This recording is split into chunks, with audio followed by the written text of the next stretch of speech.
And there we are. That's so much better, I bet.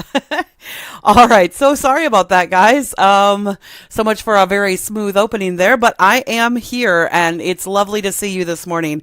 And we are here today, talking about three little verses. That's it. Just three little verses, no more. But they're very, very important verses. And we're going to cross-reference them with some other things as well. So really important that you join us here. We are almost done with the creation. Well, we're kind of done.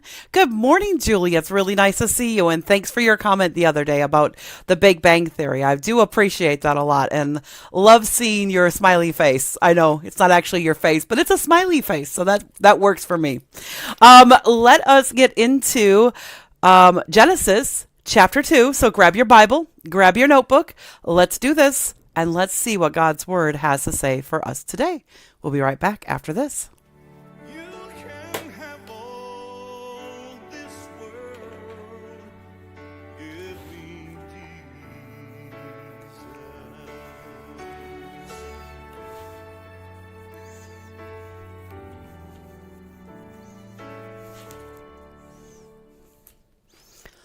And welcome back, everybody. As you can see, I'm still furiously scrubbing off my Rocket book from yesterday.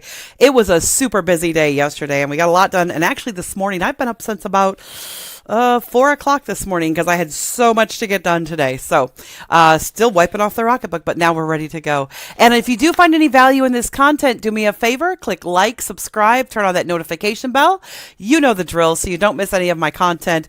But more importantly, as we always talk about, share, share, share, share, share. If you find the value in yourself, share it so that others can find God's word as well. Because to me, that is the most important thing, is to be able to share this and to share my faith, share your faith with other people, and help us all as a community grow our faith together. So let's get into it, though. Here we are in Genesis chapter 2.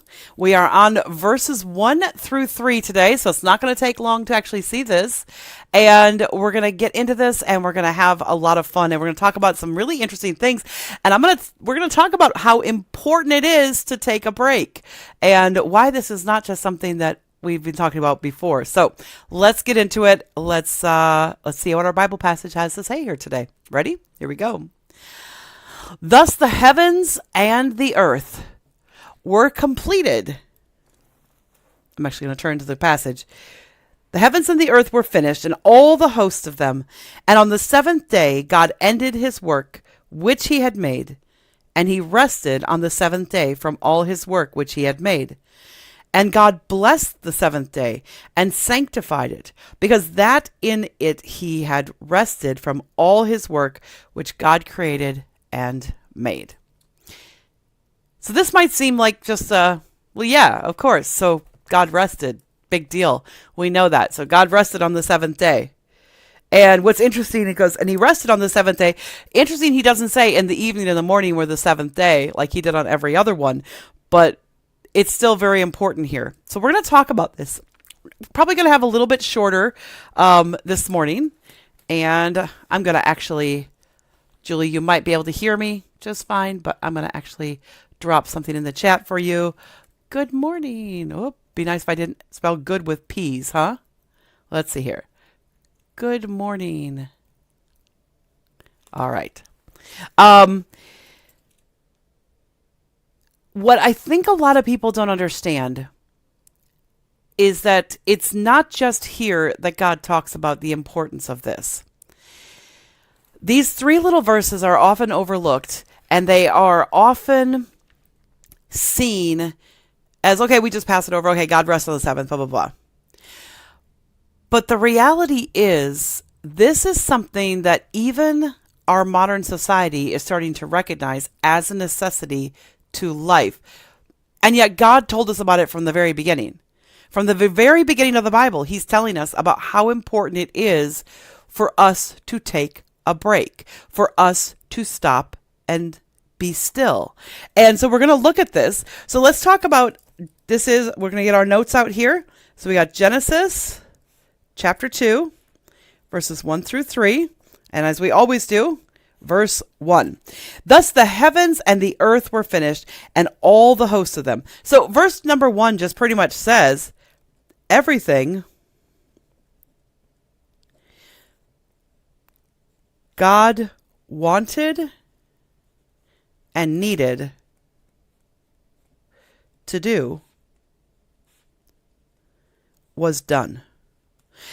So what I think is interesting about this verse, just to start with, is the fact that I think sometimes that we focus on what we want and need to do and we don't get everything done, and so we just don't take a break. But sometimes we're wasting a lot of time as well. We're wasting time doing other things that we maybe shouldn't. It fills our life with busyness. But everything that we want or need to do, and really God's wants are needs for the universe, so we could actually just take out the word wanted and just say needed. Everything God needed to do in verse 1 was done. And he's like, okay. So he summarizes it in that verse 1 of chapter 2. He's like summarizing it and saying, everything I need to do is done. The heavens and the earth was created, and all the host of them. So the host of them, the fish, the fowl, the grass, the seeds, the fruit trees, the beasts of the field, the insects, those things that crawl, all those things, and man, or man and woman, were created. Now, we're actually going to do like a flashback in a few, starting tomorrow, on the creation of Adam and Eve, because chapter 2 goes into a little bit more detail about what happened at that time and how that happened specifically, because it gives us a little more backstory on Adam and Eve.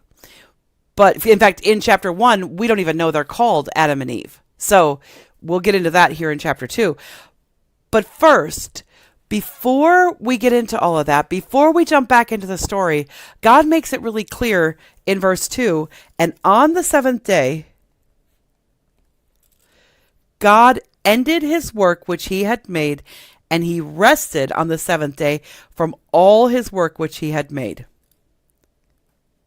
He rested. Now, I think that's really interesting because a lot of people don't pay attention to what chapter 1 was saying about how when God created man, he created him, if you remember, what?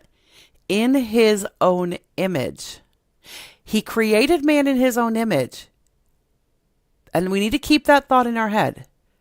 Because if we are the likeness of God, we are very similar to God in what we look like, how we think, how we are. We're not exactly, because we're not holy. And we're not righteous. But when man was created, he was very holy and righteous.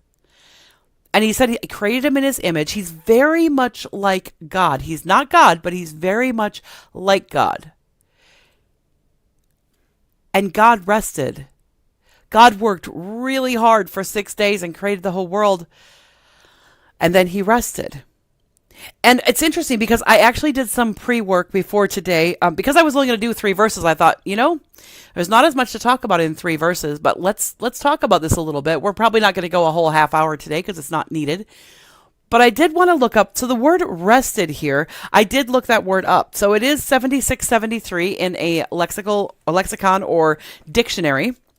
So we're going to look that word up. And this is the word Shabbath, okay? Shabbath. Now, this is not the same as Sabbat or Sabbath, but it's very similar to.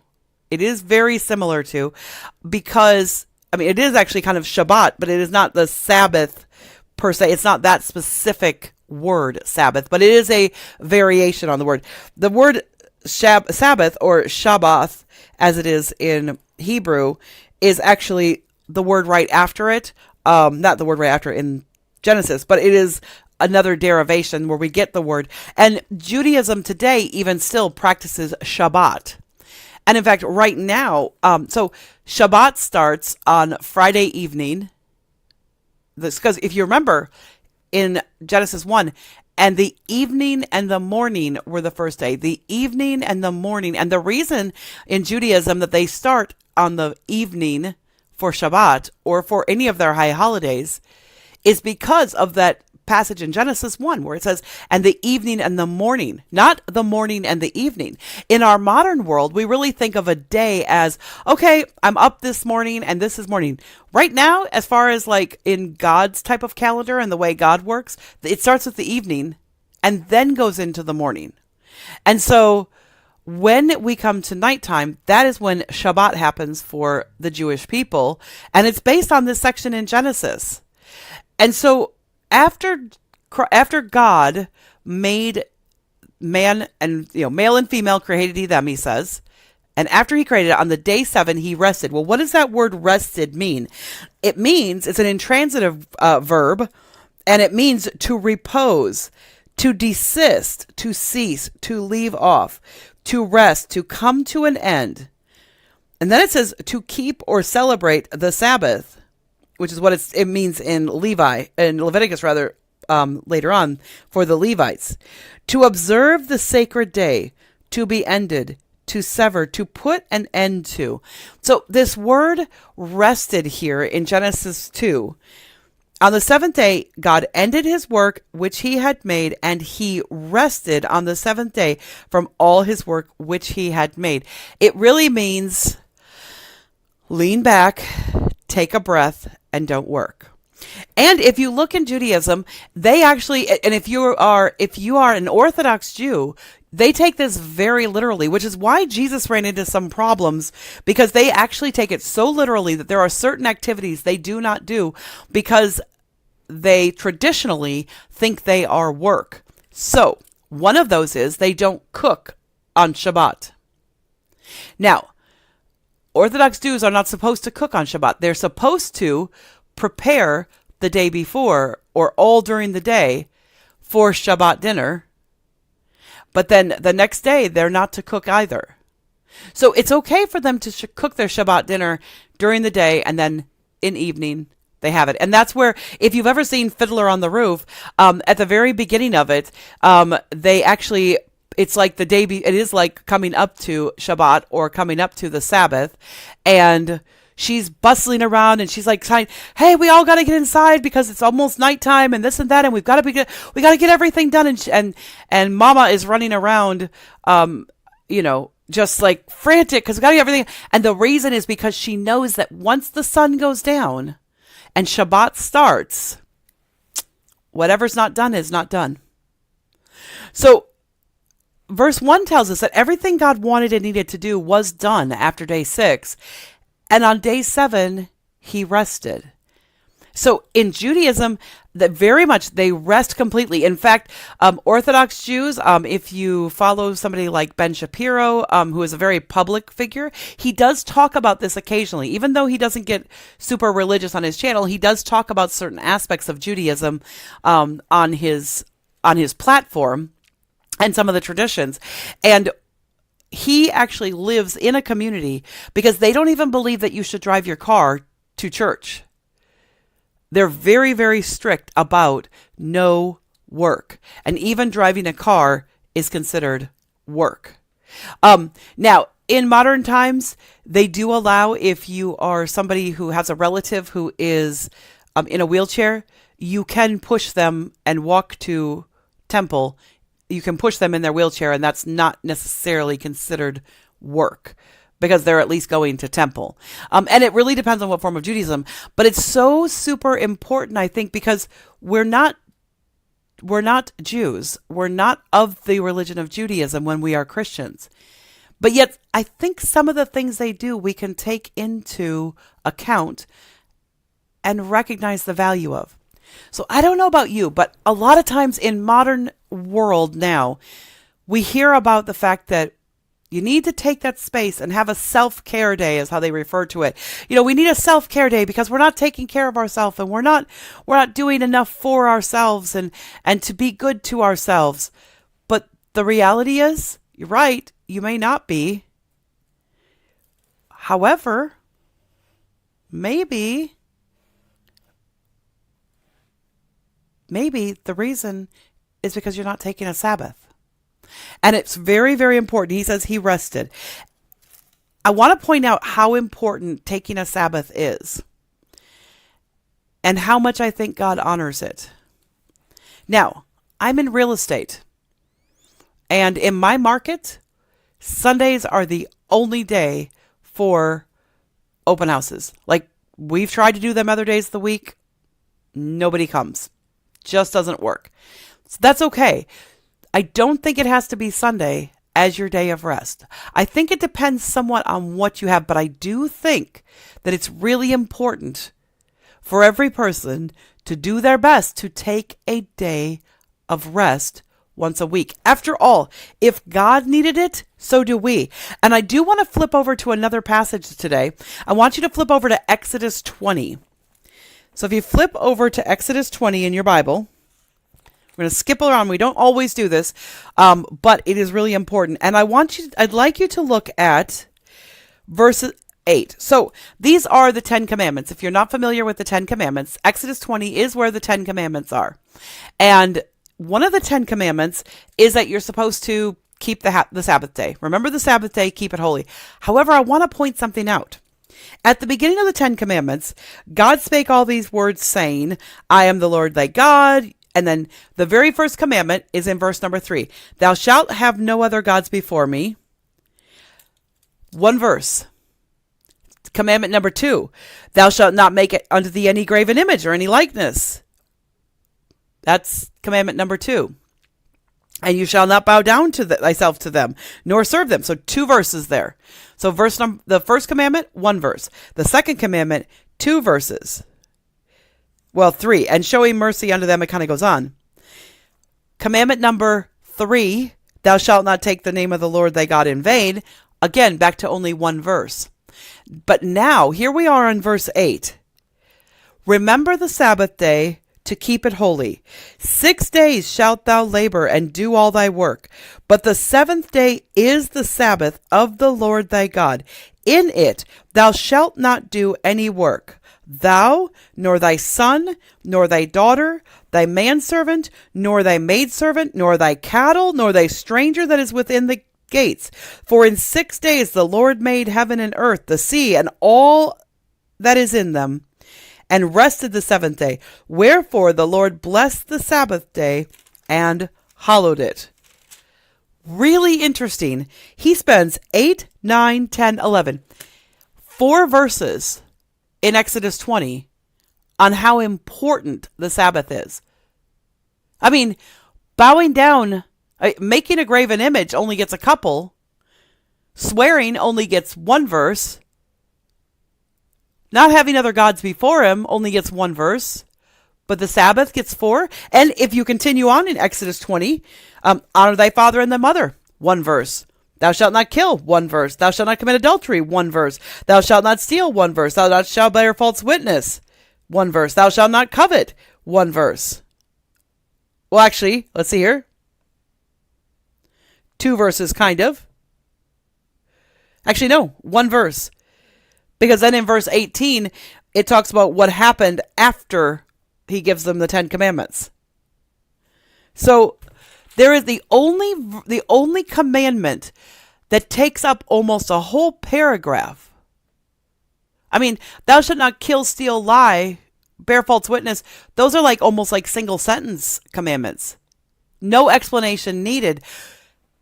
But on remember the Sabbath day, he gives 4 verses. He's like, not only are you not supposed to work, it even says here, you shall not do any work, nor your son, nor your daughter, nor your manservant, nor your maidservant, not even your cattle are supposed to work, nor thy stranger that is within thy gates. And what God was saying to them is, he goes, and if you have somebody visiting you, and they're within your gates or your compound, your home, they should not be working either if it's the Sabbath. He goes, there is nobody in your household that should work on the Sabbath. Now, I think it's interesting that he doesn't say your wife. He says your son, your daughter. But he's saying this to men and women, so maybe that's why. He doesn't specify wife or husband.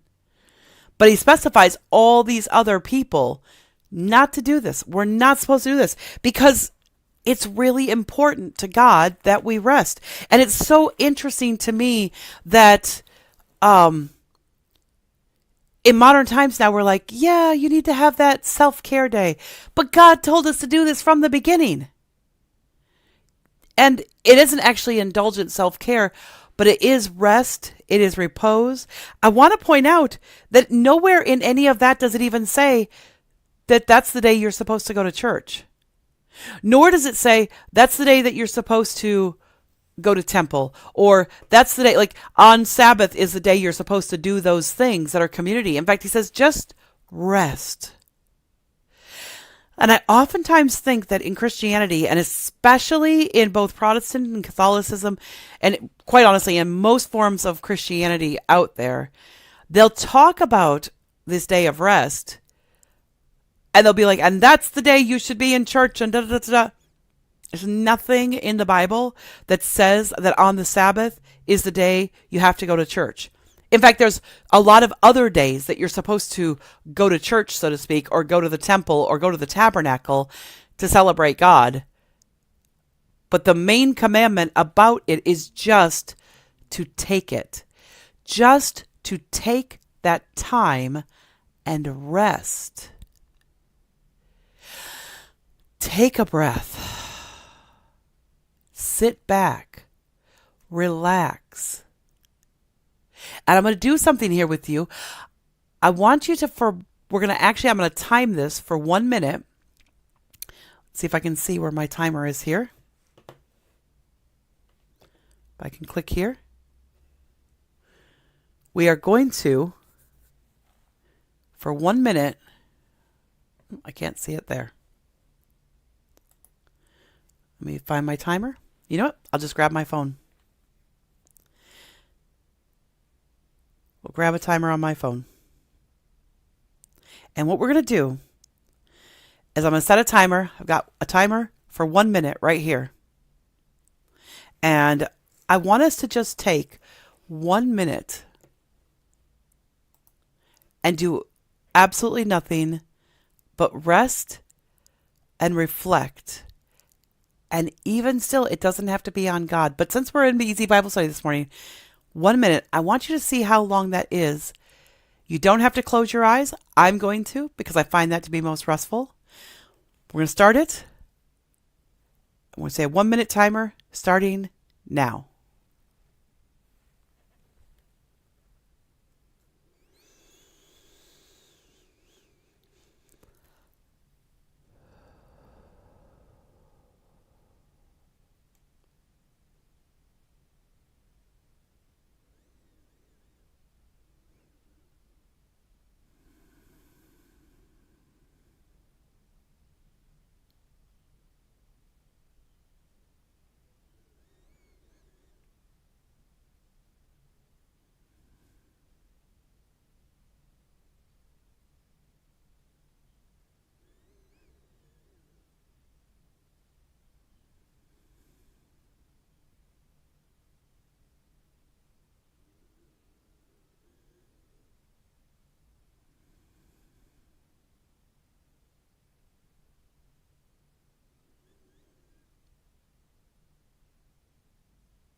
And time's up.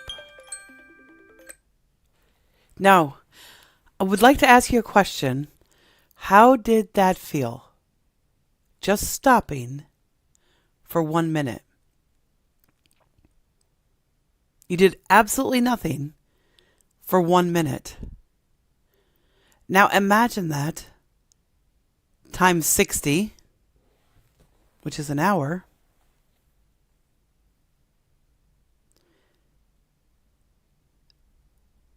Times 24 hours. So we're going to multiply that 1,400 times. 1,400 more of those to just be quiet and rest and relax. And God says it's important to take that 24 hours, to take that day of rest and relax. And unfortunately, in our really, really busy world, we don't always do that. We don't always take that full day to just go, okay, I'm going to do this. I'm going to take that time. I'm going to take that in, and I'm going to take that full day. The benefits are so great to us physically, emotionally, and spiritually. Now, I personally do think that if you're going to take that day of rest, that means you're not doing laundry. It means you're not cooking a bunch of food up. It means your whole family is doing it. When I was a kid, my mom and dad actually used to do this we actually fasted we would have Saturday morning breakfast, and then we would fast and rest for the entire rest of the day on Saturday, all the way through Sunday. Now, it was a big breakfast, don't get me wrong. It was like a great big, yes, brunchy kind of breakfast. But then we would fast until Sunday lunch. And even Sunday lunch would be something like in the crock pot, put it in the crock pot and leave it there. But just my mom having that break, I think restored some sanity to her. Because she didn't have to cook dinner on Saturday. She didn't do lunch. We fasted. Now, she did do something for my younger brother and sister because they were at an age where fasting is not recommended when you're at a younger age. But I was in my middle to late teens, so it was completely fine for me and my other sister, who was also in her mid-teens, to do this. Physically, it doesn't have an ill effect on those who are, say, 13, 14 and above for 24 hours. Now, younger than that, yes, it probably shouldn't do that. But even still, mom or dad, you can have, if you want to have it for you, you can still have the food prepped ahead of time, have the sandwiches made so that the little ones don't have to fast, and just think about the time it saves. And what my parents tried to get us to do was to spend some time in prayer as well. Let's go on, though, to verse 3. Oh, I didn't think I could do a half an hour on this, and apparently I could. What I think is the most interesting part about this on verse 3 is it says, "And God blessed the seventh day and sanctified it, because that in it he had rested from all his work which God created and made." So God blesses us when we honor this day of rest. I think so often we don't take that day of rest because we think that we're just not going to be able to do or get done what we need to get done or do. And we don't even realize that God's going to honor that day of rest. When I was delivering Domino's Pizza, I told my manager I would not work on Sundays.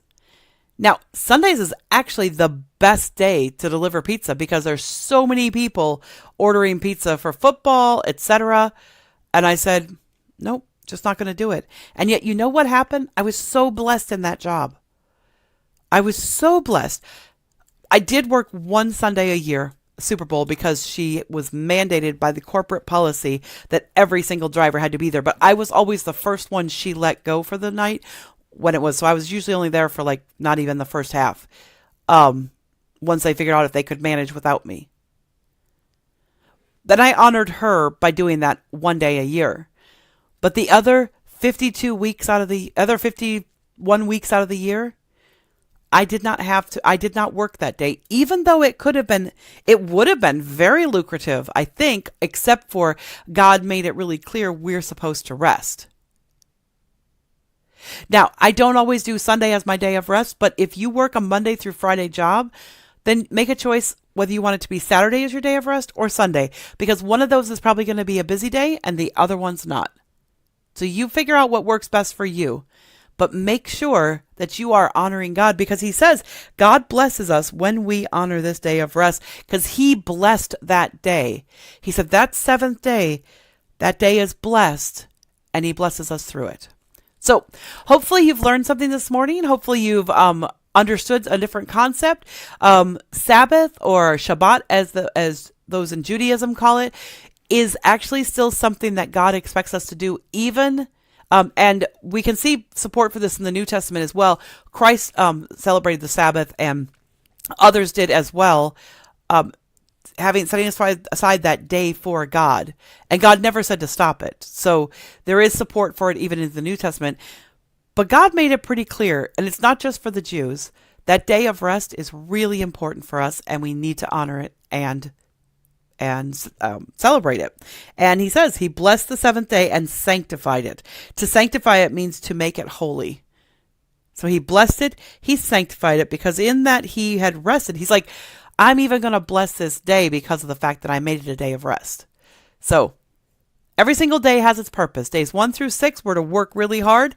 And then day 7, take a chill pill. Hopefully that's helped you, and hopefully you figure out what day you want to rest. I'd love to see a comment in the chat as to what day you think you should be resting. Do you think it should be Thursday? Do you think it should be Friday? Do you think it should be Monday, Tuesday? What day of the week works best for your schedule where you could just set it apart and say, nope, today I'm going to take that day and rest and honor God and recognize that he's told us to sanctify a day and to bless it with doing absolutely nothing. Think about that. And tomorrow, we're going to go back to more detail on the creation story. So I appreciate you and thank you for joining me today. And hopefully you've gotten something out of these 3 small verses. And we'll see you tomorrow as we continue in Genesis. Bye for now. You can have all this world. Give me Jesus.